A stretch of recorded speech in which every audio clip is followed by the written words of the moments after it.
Sorry, the budget for cheaters has been closed. I remember the exact moment Olivia decided to blow up our marriage.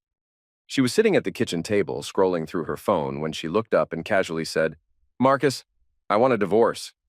No preamble, just a blunt statement delivered like she was commenting on the weather. "Excuse me?" I asked, keeping my voice calm despite the storm brewing inside. "I said I want a divorce," she repeated. "I can't keep living like this. I need someone who actually works, who contributes. This isn't the life I signed up for." I blinked. Doesn't work. I wanted to laugh, but kept my composure. For years, I'd built my career from the ground up, earning a six-figure salary and setting us up for a future most people could only dream of. But Olivia never bothered asking about my work, never showed interest in how I made my money. She thought I was just coasting along, barely getting by. "All right," I said simply. "If you want a divorce, I won't stop you." She seemed surprised by my calm response. "Good, because I've already spoken to a lawyer. You'll need to move out by the end of the month." "Move out of my house?" The nerve was almost comical, but I didn't argue. "Fair enough." In our bedroom, I sat on the edge of the bed and let it sink in. This wasn't about divorce. This was about power. Olivia wanted to feel in control, to paint me as the failure. Maybe she thought she could guilt me into fighting for her. But she didn't know me as well as she thought. The days that followed were passive-aggressive hell. Olivia criticized everything from how I folded laundry to my evening habits. Then, there was Brian, my so-called best friend. At first, I didn't think much of how she kept mentioning his name, but soon it became clear he was more than just a friend. I didn't confront her. I let her think she was in control, that I was the passive, clueless husband who wouldn't see what was happening under my nose. The first real red flag came on a Saturday afternoon. Olivia had just returned from lunch with Brian, laughing with flushed cheeks in a way I hadn't seen in years. When I asked what was so funny, she waved me off dismissively. "Oh, it's just something Brian said. You wouldn't get it." I wouldn't get it? Since when had I been on the outside of our marriage looking in? The answer, I realized, was far earlier than I'd cared to admit. I started noticing more things. The texts she'd type with sly smiles before quickly locking her phone. The way she'd suddenly dress up more whenever she had plans with Brian. The excuses about how they were just friends or how I was overthinking. Things. Overthinking. That's the favorite word of every guilty person trying to shift the blame. One evening, as I packed a suitcase with a few essentials, Olivia leaned against the doorframe with arms crossed and a smirk on her face. "So, have you figured out where you're going to stay?" she asked, her voice dripping with condescension. I zipped up the bag and turned to face her. "Don't worry about me, Olivia. I'll be just fine." She huffed, clearly annoyed by my calm demeanor. "Good, because Brian and I are planning a dinner party here next weekend. It'd be awkward if you were still hanging around." "Dinner party in my house with my best friend?" The gall was impressive. "Don't worry, I'll be gone long before then." As I walked past her, I caught a glimpse of her smug smile. She thought she'd won, thought I was slinking away in defeat. But what Olivia didn't realize was that she had just handed me the match to light the fuse. If she wanted to burn everything down, I was going to let her. Then I'd watch as the flames consumed her and Brian both. The real blow came when Brian showed up at my house uninvited. I was in the middle of packing when I heard the doorbell. Opening it, I was met with Brian's ever-confident grin as he strolled in without waiting for an invitation. "Marcus, my man," he said, like we were still the closest of friends. "How's it going?" I stared at him, every ounce of patience in my body strained to its limits. "What do you want, Brian?" He leaned against the wall, all nonchalance and charm. "Just checking in. Olivia told me you were moving out, and I thought I'd see if you needed any help."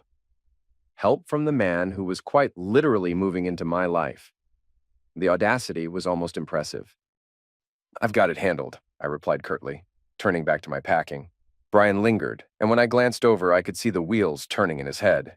He wasn't just here to check in. He was here to rub it in, to stake his claim.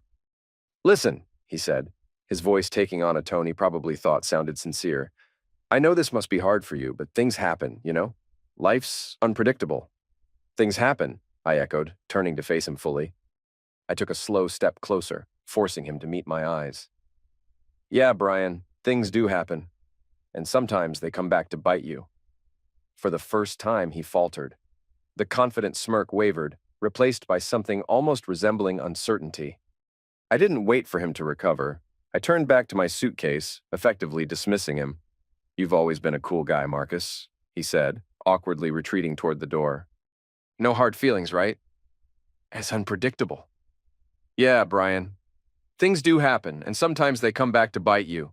For the first time, he faltered. The confident smirk wavered. I turned back to my suitcase, dismissing him. "No hard feelings, right?" he said, retreating. I didn't respond. Silence is powerful when someone's desperate for a reaction. Divorce proceedings were swift. Olivia came dressed to impress, in a tailored dress that screamed sophistication and with a confident smile that made my stomach churn. And there, not too far behind her, was Brian, lurking like a shadow. He didn't come into the courtroom, of course. He wouldn't dare. But the fact that he was there at all said everything I needed to know. "Marcus, let's not drag this out," she said, when we sat down across from each other at the negotiation table. "I don't want this to be harder than it needs to be." Harder than it needs to be. The irony wasn't lost on me. She had already made it hard, stomping on years of marriage like it was a worn-out rug she couldn't wait to replace. The lawyer laid out the terms. She wanted the house, some furniture, and a chunk of what she thought was my meager savings. She probably thought I'd fight her, maybe even beg for a better deal. But I didn't flinch. I agreed to every term, signing each document without hesitation. "You're okay with all this?" Olivia asked, confused. "Why wouldn't I be?" I replied, keeping my tone light. "It's just stuff, Olivia. You can have it." For a split second, I saw doubt creep into her expression, but she quickly covered it with a smug smile. She thought she'd won, that she was walking away with everything that mattered. What she didn't know was that the house wasn't mine to begin with. It was a rental under my name, something I'd used as a workspace when I first started freelancing years ago. And the savings she thought she was taking a piece of? That was just a fraction of my wealth. The real money was tucked away in investment accounts she didn't even know existed. A week later, I packed up my belongings and left the house she so desperately wanted. I left her everything she asked for. Furniture, decorations, even the expensive kitchen gadgets she'd never actually used. It wasn't worth the trouble to take any of it. Let her have her spoils. Brian wasted no time moving in. A neighbor texted me a photo of him unloading boxes into the house, Olivia standing on the porch with that same smug smile plastered across her face. They probably thought they were building their perfect little life together, completely unaware of the storm brewing just beyond their view. What Olivia didn't know was that I'd already started gathering evidence of her affair with Brian months before the divorce. Photos, text messages, even GPS history showing their frequent lunches at a nearby hotel.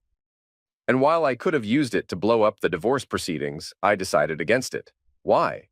Because dragging this out in court would only prolong the drama, and I wanted something far more satisfying. I wanted karma to take its course, and I wanted front row seats when it did. In the weeks that followed, I settled into my new life. My career continued to thrive, and my income grew even further as new opportunities rolled in. Meanwhile, Olivia and Brian were busy parading their relationship around town, convinced they were the picture of happiness. I didn't react. I didn't call. I didn't text.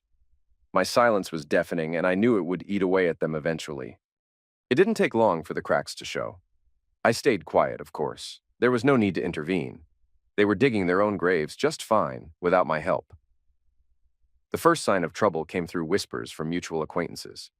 A friend of mine mentioned that Olivia and Brian were already struggling to maintain their new dream life. "She's hosting all these dinner parties, trying to show off," my friend said. "But I hear Brian's been overspending, and they're behind on the bills." I wasn't surprised. Brian had always been the kind of guy who wanted the lifestyle without the work. He liked expensive suits, flashy cars, and fine dining, but he didn't have the discipline or the income to sustain it. Olivia apparently hadn't realized she'd traded financial stability for a man who was all show and no substance. Then came gossip about arguments, shouting matches heard through walls. The house Olivia had been so smug about taking was gone. She'd been forced to sell it, unable to afford upkeep. An old neighbor called, "Marcus, you won't believe this." Olivia and Brian had the landlord banging on their door. They're 3 months behind on rent. It was poetic. The life they'd built on betrayal was crumbling under their own arrogance. Meanwhile, my income had grown to over $513,000 annually. I upgraded to a sleek penthouse with floor-to-ceiling windows and breathtaking city views. My days were filled with meetings and opportunities. My nights were for me. I started going out more, reconnecting with old friends and making new ones. Life felt lighter, freer, full of potential. Then Olivia reached out.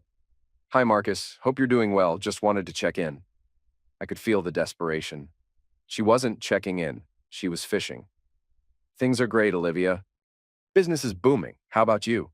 "Oh, Brian and I are doing well. Things are tight financially, but we're managing." Managing. That was generous. A week later, I spotted Olivia outside my building. She looked tired, stressed, nothing like her former put-together self. "Marcus," she called, uncertainty in her voice. "Olivia, what brings you here?" "I wanted to talk." Things have been tough lately. Thought maybe we could catch up. I knew exactly what she wanted. "I'm busy, but I hope things improve." The phone call came later. Her voice was cracking. "Marcus, we need to talk. We're struggling." "Maybe you could help financially. Just a loan?" I laughed. "Olivia, you left me because you thought I wasn't good enough, didn't work hard enough. Now you want me to fix your mess? You don't understand. Brian and I hit a rough patch. You made your choice. You left me for Brian thinking he was better. Now you want me to clean up after you? Not a chance." A week later, Olivia showed up at my office unannounced, looking frazzled and desperate. "We need to talk," she said, ignoring my assistant. "You've got 2 minutes." She launched into a tirade about how difficult things had been, how unfair the world was, how she only needed a small favor. "You made your decisions," I interrupted. "You left me for Brian thinking you were upgrading. How's that working out?" "I know I hurt you, but you don't have to be cruel. You thought I was a failure, Olivia. Now you're begging for help because your perfect life isn't so perfect. I owe you nothing." Just then, Brian walked in. He looked disheveled, stressed, clearly out of his depth. "Can we talk? Man to man? You mean like when you talked to me while sleeping with my wife?" "Save it, Brian. We made mistakes, but we're in a tough spot. Maybe you could help with a small loan. Unbelievable, you betrayed me and now want me to bail you out." "Please, Marcus, we're desperate," Olivia pleaded. "Desperation doesn't erase betrayal. You made your choices. This conversation is over." Betrayal has a way of turning on itself. Brian and Olivia thought they could escape their mess by sticking together, but cracks grew into fractures. A mutual acquaintance called, "Marcus, you won't believe this. Brian's been seeing someone else, some young thing from his new job." I laughed genuinely. The irony was delicious. Brian, who'd betrayed me with Olivia, was now betraying her the same way. Karma didn't just catch up, it ran them over. Olivia caught him texting another woman and confronted him publicly in a cafe, throwing coffee at him. The woman was young, carefree, uninterested in settling down. Their arguments became town gossip. Brian eventually moved out, leaving Olivia in their dingy apartment, unable to pay rent. She called one last time. "You were right about Brian. He's a liar and cheat." "You chose Brian over me thinking he was better. How's that working out?" "I don't need lectures, Marcus. I need help. What you need is to learn to live with consequences." Brian didn't come back. He moved in with his new girlfriend, who eventually realized he was as unreliable as Olivia had. Last I heard, he was couch surfing, unable to hold jobs or relationships. Olivia was left picking up pieces of her shattered life. No job, no savings, no one to turn to. Family had distanced themselves, tired of constant drama. Friends drifted away. The best part, I didn't lift a finger. Karma did all the work. While they tore each other apart, I was thriving. Work flourishing, life peaceful, future brighter than ever. I learned to value myself in ways I never had. For years, I'd poured energy into keeping Olivia happy, meeting her impossible standards, losing sight of my own worth.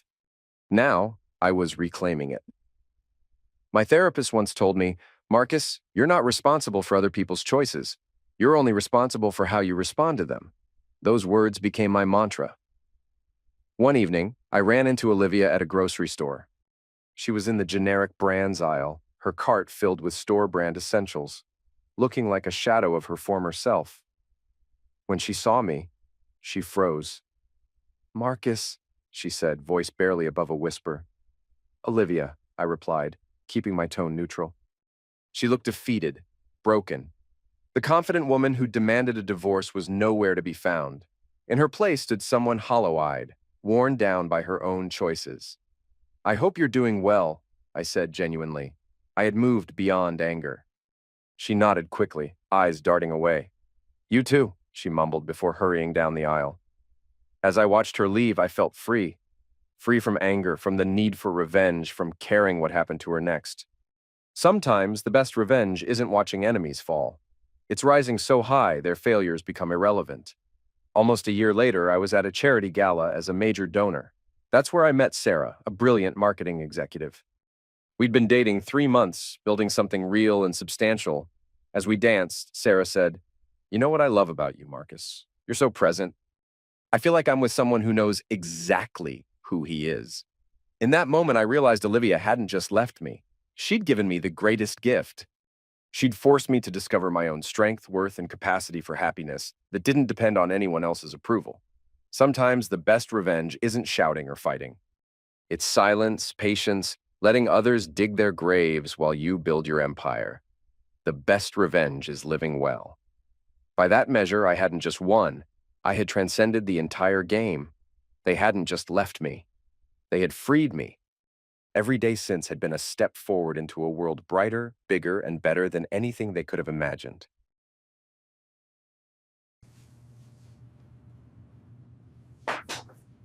You planned this from the start, you lying cheater. The call came just as I was ending a long day at work. The office was quiet, and I was cleaning my desk, ready to go home. My phone buzzed, and Emma's name made me smile. She often called now, to ask about my day or remind me to grab something. "Hey, love," I said warmly. "I was just leaving. What's up?" Her voice was cold, so cold it gave me chills. "Nathan, I need to talk to you." I froze. My smile faded. "Is something wrong?" "Yes," she said flatly. "I want a divorce." The words hit me hard. For a moment, I couldn't breathe. Divorce?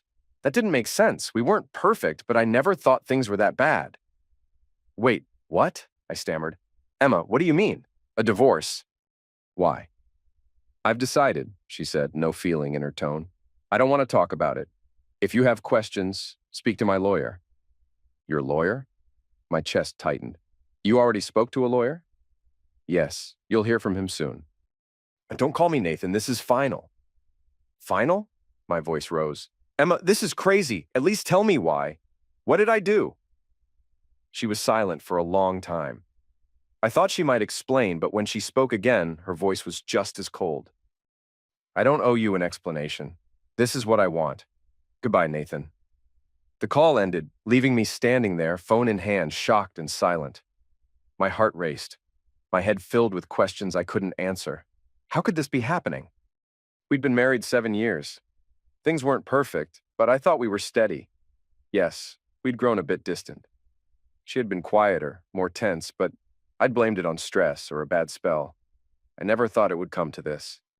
The drive home was a blur. My mind replayed her words over and over, each repetition adding another layer of confusion and pain. "I don't owe you an explanation."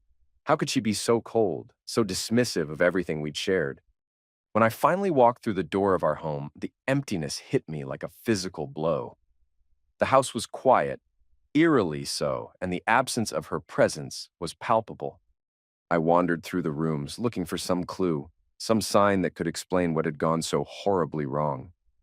But everything looked the same, neatly arranged, perfectly in place, as though nothing had changed. Except everything had changed. I sat down at the kitchen table, staring at the empty seat across from me. This was where we used to have dinner together, where we'd talk about our day and make plans for the weekend. Now it felt like a hollow reminder of what I had lost.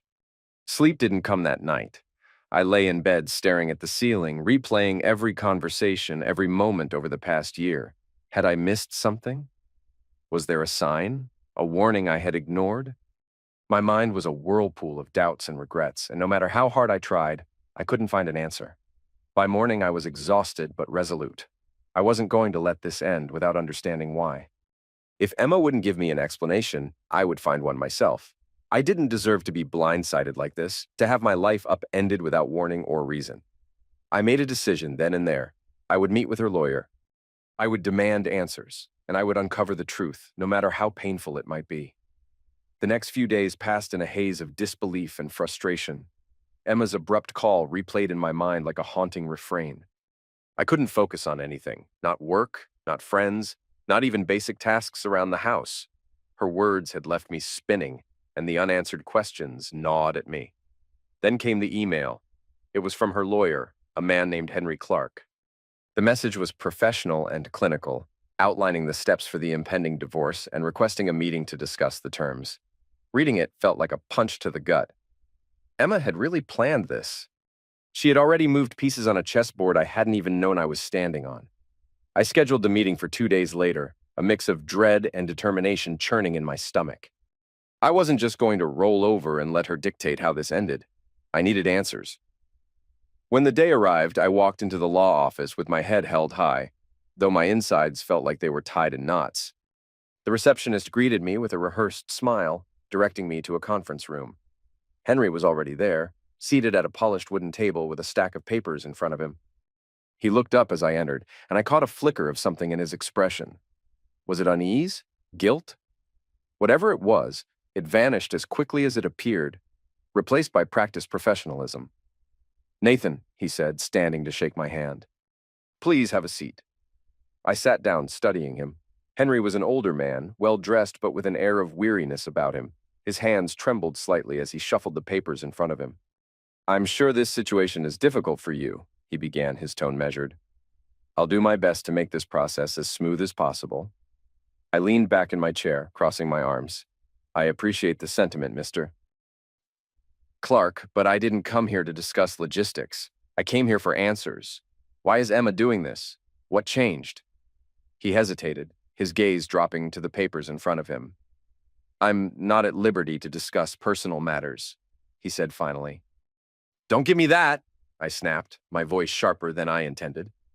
"You've been working with my wife to dismantle our marriage, and I deserve to know why. Was there someone else? Did I do something wrong? Tell me the truth." Henry's hand stilled, and for a moment the mask of professionalism slipped. He looked genuinely uncomfortable, his lips pressing into a thin line. "Nathan," he said slowly, "I understand your frustration, but my role here is to represent my client." That's all I can say. But there was something in his eyes, something that told me he wasn't entirely on board with the story he was being paid to tell. I leaned forward, my voice lowering. "Mr. Clark," I said, keeping my tone steady. "You're clearly a decent man, I can see it, and I can see that you're uncomfortable.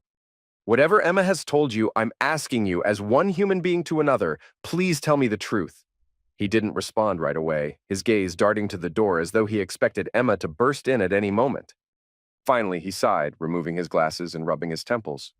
"I shouldn't be telling you this," he muttered, more to himself than to me, "but you deserve to know." I held my breath, waiting. "Your wife has been planning this for months," he admitted, his voice low. "She's been working to build a case, gathering evidence to ensure she gets the majority of your shared assets. And there's someone else. She's been seeing him for a while." The words hit me like a physical blow, knocking the air from my lungs. I had suspected deep down, but hearing it confirmed was a different kind of pain. "Someone else?" I repeated, my voice barely above a whisper. Henry nodded, avoiding my gaze. "I can't give you specifics, but I can tell you that she's been very strategic about this. She's not just trying to end the marriage. She's trying to come out ahead."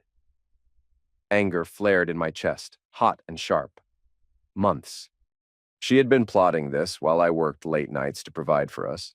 While I thought we were just going through a rough patch, she had been smiling to my face while stabbing me in the back. I stood abruptly, the chair scraping against the floor. "Thank you, Mr. Clark," I said curtly, my voice tight with restrained fury. "You've told me what I needed to know." He looked at me, a flicker of regret crossing his face. "Nathan, for what it's worth, I'm sorry." I didn't respond. I left the office with my mind racing, a storm of emotions threatening to consume me. Betrayal, anger, heartbreak. They all swirled together, leaving me barely able to think. But beneath it all, a new resolve began to take shape. Emma might have been planning this for months, but I wasn't going to let her blindside me any longer. If she wanted a fight, I was ready for one. The next day, I called my old friend Chris. Chris was a lawyer himself, though he specialized in business law. Still, he was someone I trusted, someone I knew would guide me honestly. When I explained the situation, he didn't hesitate. "Nathan," he said firmly, "you need to protect yourself. Emma's already taken steps to secure her position, so now it's your turn. Gather everything. Financial records, property deeds, anything that shows your contributions to the marriage. We're going to build a case." Over the next week, I threw myself into the task. I combed through bank statements, emails, and receipts, piecing together the financial picture of our marriage. What I found only deepened my sense of betrayal. Emma had opened a separate account months ago, siphoning money from our joint account without my knowledge. She had made expensive purchases I couldn't trace to anything in our home. And then there were the credit card charges, dinners, hotels, gifts. All of it pointed to this someone else Henry had mentioned. Chris urged me to hire a private investigator. If she's seeing someone, we need proof. It'll strengthen your position, especially if her relationship started before she filed for divorce. The idea made me uneasy. Spying on Emma felt invasive, wrong, even after everything she had done. But Chris was right. If I wanted to protect myself, I needed every piece of information I could get. The investigator, Diane, was thorough. Within days, she had answers. His name is Eric Lawson. He's a partner at her firm. "I have photos, receipts, timestamps, everything you need to establish infidelity." The evidence was damning. Emma and Eric walking hand in hand, sharing intimate dinners, leaving hotels together. The paper trail was just as incriminating. The betrayal was no longer a suspicion. It was documented fact. The confrontation came at the next meeting. I walked in with Chris, carrying Diane's file. Emma was there, looking polished and composed, but I could see the cracks beneath her veneer. "Before we go any further," I said, interrupting Henry's opening remarks, "there's something you should see." I slid the file across the table. "Proof of your relationship with Eric Lawson. The hotel stays, dinners, trips. All of it." Emma's face drained of color, her composure faltering. "This is absurd," she said, her voice trembling. "You had me followed." "You've been lying to me for months, Emma," I replied, my tone calm but firm. "Plotting this divorce while seeing someone else and siphoning money from our accounts? Did you really think I wouldn't figure it out?" Henry shifted uncomfortably. "Emma, is this true?" She didn't respond, just stared at the file. The silence stretched until finally she snapped the folder shut and shoved it away. "This changes nothing," she said defiantly, though her voice lacked conviction. "I still deserve my share." "No, Emma," I said, leaning forward. "What you deserve is accountability, and that's exactly what you're going to get." Chris slid over our revised proposal. The terms reflected reality, Emma's betrayal, and my contributions to the marriage. She'd still receive a settlement, but it was far less than what she had schemed to take. The negotiations continued for weeks. Emma's bravado faded with each passing meeting, replaced by simmering resentment. She knew she had lost the upper hand. During one particularly tense session, she finally broke her silence. "You think you've won?" she said bitterly. "But you'll never understand why I had to do this." I stared at her, my expression unreadable. "Maybe I won't, Emma. But that doesn't excuse what you did." By the time the settlement was finalized, I felt like a new man. The terms were fair. While I had to part with some assets, I retained the majority of what I had worked so hard to build. More importantly, I walked away with my dignity intact. Emma's plans had collapsed, and though the fight had been brutal, I had emerged stronger. The months that followed were transformative. I threw myself into my woodworking business, turning passion into profit. Orders flooded in, and the joy I felt creating something with my own hands was indescribable. I reconnected with old friends, including Sarah, someone I'd lost touch with during my marriage. What started as casual coffee meetings evolved into something deeper. With her, there were no pretenses, no games. For the first time in years, I could be myself without fear of judgment or betrayal. Meanwhile, news of Emma's struggles trickled in. Her relationship with Eric had ended. He'd moved on, leaving her to pick up the pieces of a life she had been so eager to create. Financial difficulties, strained friendships, isolation. She had traded stability and loyalty for fleeting excitement and was left with nothing but regret. Years later, I received an unexpected email from Emma, an apology full of regret for the damage she'd caused. I read it, felt nothing, and filed it away. Her words were her burden to carry, not mine. My life was no longer tied to hers. Standing on my porch with Sarah, watching the sunset, I felt profound peace. Emma's betrayal had once seemed like the end of everything. Now it felt like the beginning of something far greater. I had reclaimed my life, and for the first time in years, I was living it on my own terms. Looking back now, I can see how naive I was during those early months of marriage. I thought love was enough, that commitment meant something. Emma had taught me that some people view relationships as transactions, opportunities to advance their own interests. But she also taught me something else, that I was stronger than I ever imagined. The woodworking business continued to grow beyond my wildest dreams. What started as a way to cope with the aftermath of betrayal became a thriving enterprise. I hired my first employee, then a second. We moved into a larger workshop space. Clients were willing to wait months for custom pieces because they knew the quality and craftsmanship they'd receive. Sarah and I had been together for over 2 years now. She understood my journey, never pushed for more than I was ready to give, and celebrated every small victory along the way.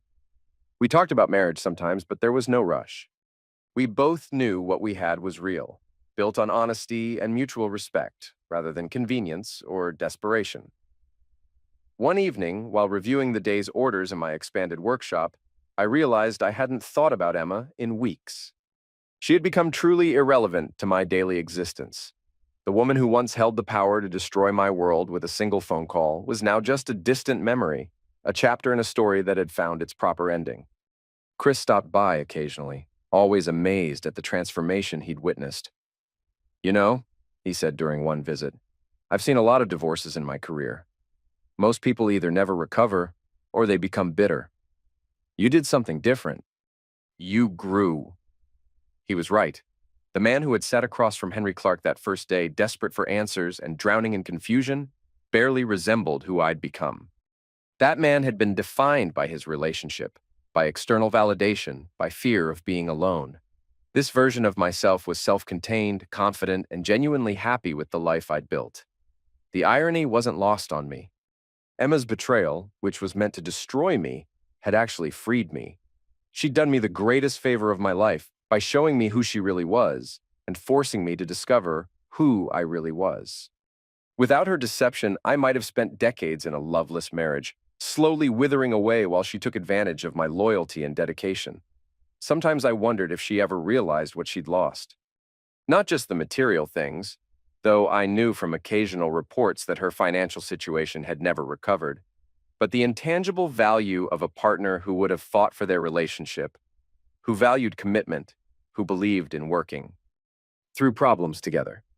She'd traded all of that for a few exciting months with a man who discarded her the moment things became complicated. But those thoughts didn't consume me anymore. They were philosophical curiosities, nothing more. My focus remained on the future I was building, the relationships I was nurturing, the business I was growing, and the person I was becoming. Emma had played her role in my story, but she was no longer the author. I had taken back that power, and I wasn't giving it up again. You cheated with him. Now drown in what's left. Growing up with distant, work-obsessed parents, books became my refuge from crushing loneliness. Everything changed when I met Anne-Marie Santos in middle school. She was sunshine breaking through storm clouds, outgoing where I was reserved, athletic while I buried myself in academics. Despite our differences, we had an incredible connection through high school, college, and marriage. I believe she was my soulmate. When I asked her father, Miguel, for her hand, he questioned everything. Miguel Santos was tough, loyal, raised 8 kids in a rough neighborhood. I had to prove my love was real. I chose to love Anne-Marie through good and bad times. Unfortunately, the worst came just 3 years later. Anne-Marie became distant, coming home late, no longer lighting up when she saw me. The realization that your wife no longer loves you is devastating, like drowning in slow motion. One evening, I couldn't pretend anymore. "Annie, I love you and always will.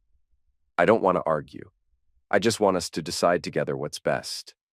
"I know you're not happy with me," she whispered through tears. "Yes, Gavin. I know. I want a divorce."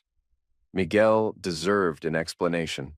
Sitting on his porch over beers, "Sir, I've loved no one but your daughter since I met her. I promised to put her first, and that's what I'm doing now, even though I'm leaving Anne-Marie." He exploded, mixing English and Spanish, demanding explanations I couldn't give. Eventually, he calmed down enough to let me leave. Anne-Marie didn't fight the divorce. We split assets. She kept the new car, I kept my old truck. Everything settled except the 90-day waiting period. I lied about staying local. My truck was packed. I left my wedding ring on the kitchen table with a note. Goodbye. I will always love you. Be happy. Here's the truth. While cleaning our bathroom, a chore I hated, I found a positive pregnancy test in the trash. I checked her birth control pills. Untouched. Another man had gotten my wife pregnant. I called her office. She'd left early. Her car was still there, so I waited. 20 minutes later, her boss, Michael James, pulled up. They kissed passionately. My wife's smile, once mine, was now his. That night, she barely looked at me. I realized it was a 20-hour drive to Las Vegas. I made it in 4 days through Nebraska, Colorado, Utah. Soon, I was a first-year law student starting completely over. Law school was lonely. No dates, no close friends. I buried myself in studies, earning my JD and MBA with a 4.0 GPA. Once monthly, I'd write to the Santos family about my studies, never revealing my location. 13 weeks into my first semester, I received a manila envelope that would forever represent the exact monetary value of my completely shattered heart. $7,642.33 after realtor fees and closing costs. This was my half of the house where Anne-Marie and I had planned to raise our children together, grow old together, build our entire future together. It was probably the third most depressing day of my entire existence. I kept wondering obsessively about Anne-Marie's pregnancy. Since Michael James was African American, their child wouldn't bear any resemblance to me, making the truth impossible to hide from her family indefinitely. In a moment of petty vindictiveness that I'm not particularly proud of, I sent elaborate congratulatory flower arrangements and expensive gift baskets to both the James family home and Anne-Marie's office, addressed specifically to the company. President with cards signed, a well-wisher. This would be my only act of deliberate revenge. I promised myself that much and no more. Years passed in a blur of academic achievement and gradual emotional healing. After graduating with highest honors, I joined a prestigious small law firm specializing in complex commercial real estate transactions. This is where I met David Rothschild, the senior partner who would completely transform my life. He was a legend in real estate law, known for negotiating seemingly impossible multi-million-dollar deals. Rothschild systematically transformed me from a socially awkward, emotionally damaged young lawyer into a confident, successful businessman. Under his patient guidance, I learned investment strategies, began acquiring real estate properties, and developed interpersonal skills I'd never possessed. He became the father figure I'd never had. After 5 successful years of professional growth, Rothschild made a suggestion that would reconnect me with my past in an unexpected way. He pointed out that Miguel and Maria Santos were approaching their 50th wedding anniversary, a milestone that deserved proper recognition and celebration. I realized he was absolutely right. They had been like real parents to me when my own biological parents had completely failed in that role. I arranged an elaborate week-long celebration package. First-class airfare to Las Vegas, a luxury hotel suite with stunning views, professional limo service, reservations at the city's finest restaurants, and VIP tickets to the best entertainment. Shows available. I sent everything with a simple but heartfelt note. Happy 50th anniversary. Use these however you wish. All my love, Gavin. The Santos not only accepted my gift, but insisted I join them for every single activity throughout their entire stay. Rothschild, who rarely involved himself in personal matters, somehow arranged VIP treatment for us everywhere we went. He introduced Miguel and Maria to everyone as my partner's parents, and I watched them beam with unmistakable pride as business associates praised my professional accomplishments and character. Inspired, I developed a real estate project back home. In 6 weeks, I bought 19 properties near the Santos home, secured zoning changes, arranged sale to hotel developers. The Santos would net enough to retire comfortably in a new condo I'd prepared. When I explained the deal, Miguel was amazed. It's a miracle! Maria cried happily. While shopping for supplies at the new upscale mall during my business trip, fate intervened in the most unexpected way. I encountered Anne-Marie working behind a retail counter, looking noticeably older, but still recognizably the woman I'd once planned to spend my entire life with. She carried a few extra pounds and had lost some of that radiant glow I remembered, but she was still undeniably attractive in a more mature way. Our initial conversation was awkward but civil. She seemed genuinely surprised to see me and asked if we could meet privately to talk about our past. Against every instinct screaming at me to walk away, I agreed to meet her at our old favorite bar, the same place where we'd celebrated our engagement years earlier. When she arrived for our meeting, Anne-Marie had clearly made an effort with her appearance. She wore a flattering little black dress that accentuated her figure, stylish heels, and carefully applied makeup that made her look genuinely attractive. If she'd been a complete stranger, I probably would have offered to buy her a drink and tried to get her number. The conversation that followed was both painful and illuminating. Anne-Marie tried to rewrite our history, claiming she'd never stopped loving me, and that my leaving had been unexpected and devastating to her. I wasn't buying any of her revisionist narrative. "Let me ask you some direct questions," I said, leaning forward intensely. "Was it you or Michael James who made the decision that I should be completely deprived of physical closeness with my supposedly loving wife?" She looked directly at me, shame flickering across her face, but answered honestly, "It was his idea." "So, your endless, deep love for me allowed you to sleep with another man and follow his explicit instructions, knowing full well it would emotionally destroy me?"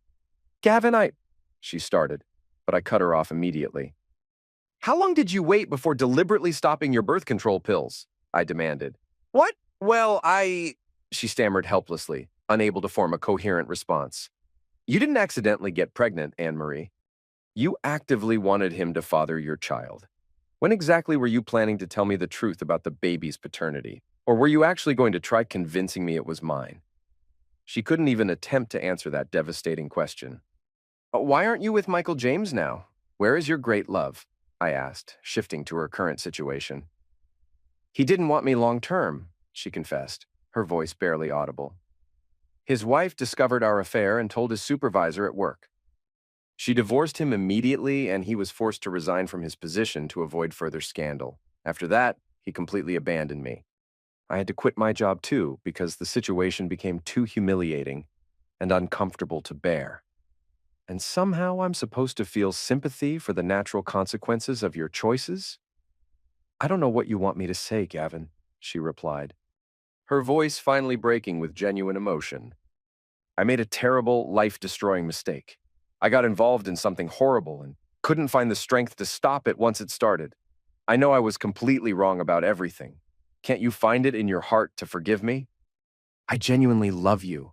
I died emotionally the day you left town, and I've missed you every single day since then. I desperately wanted you to come back so I could apologize properly and promise I'd never do anything like that again. I'm completely alone now, Gavin. My parents barely speak to me, my siblings actively avoid family gatherings when I'm there, and I have no real friends left in my life. I'm utterly, completely alone." "I understand loneliness, Anne-Marie, because I'm alone too," I responded with brutal honesty. "I forgave you years ago for my own mental health and peace of mind, but there's absolutely no possibility of going back to what we had. It's never going to happen, and you need to accept that reality." "But why not, Gavin?" "I know you loved me deeply. You promised you always would." "Two reasons," I said, holding up fingers. "First, I'm not the same naive person who married you.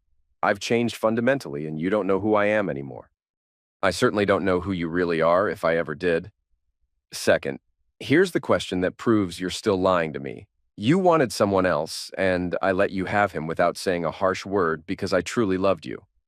Since I left town, I haven't been physically intimate with another woman. So tell me honestly, how many different men have you been with while you were supposedly pining away for me?" Anne-Marie couldn't even look me in the eye. Her silence told me everything I needed to know. "How could I ever trust you again? Give me one reason to let you back into my life that wouldn't just benefit you." Anne-Marie couldn't even look me in the eye. Her silence confirmed everything I suspected about her supposed love and regret.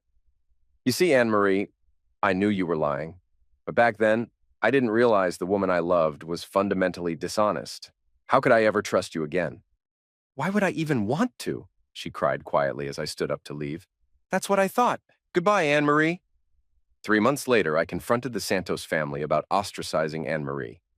During a family gathering, I told them, "She didn't cheat on any of you. Stop being a holes and bring your daughter back where she belongs." I won't contact you until this nonsense is over. I walked away from my foster family, unsure if I'd ever see them again. During a mandatory work break months later, I finally called Amy, a woman I'd helped at the airport. She and her cousin Lydia came for dinner at my penthouse apartment. We started hanging out regularly. They'd visit for dinners, movies, or just conversation. They even used my building's gym regularly. After months of friendship, Amy asked why I'd never made a romantic move. I explained I didn't want to ruin our friendship and honestly wasn't sure how, having been with Anne-Marie since childhood. Amy then revealed something that stunned me completely. They were looking for someone special, not two separate people, but one person they could both love.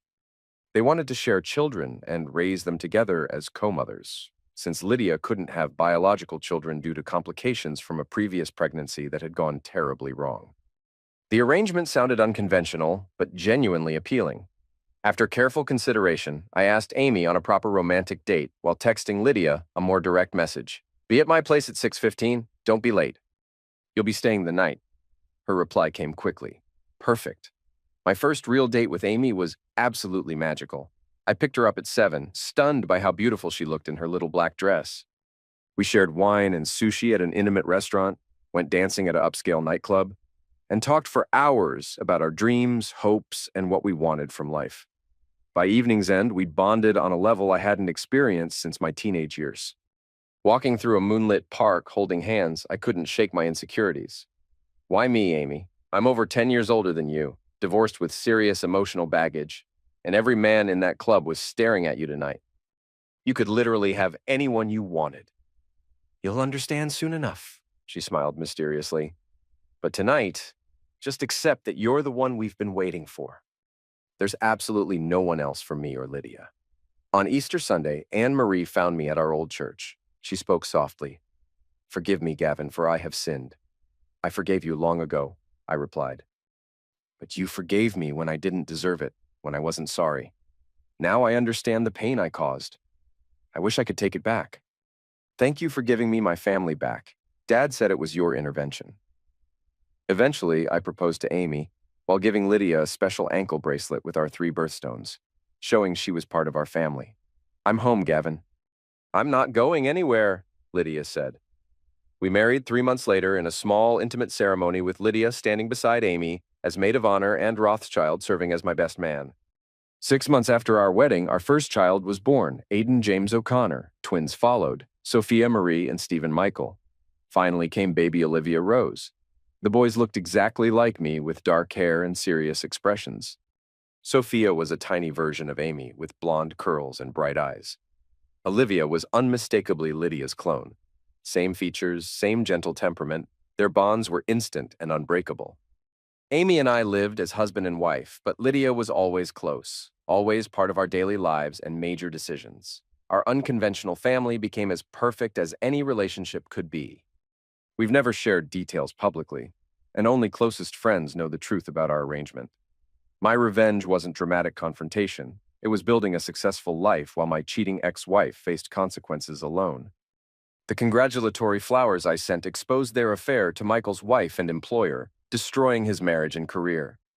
Anne-Marie lost her job from embarrassment, ended up alone while I built an empire and found love with 2 women who chose me completely. Sometimes the best revenge is living well. While Anne-Marie begged for second chances, I was building a family with people who truly valued me. She got pregnant by a man who abandoned her when consequences hit. I got children with women who made me their world. I went from a broken 25-year-old to a successful lawyer and businessman with an unconventional but perfect family. Anne-Marie works retail, alone with her poor choices. My nuclear revenge was succeeding spectacularly while she failed miserably. She destroyed our marriage for a man who used and discarded her. I found 2 women who compete to love me more. Justice served cold, exactly as promised.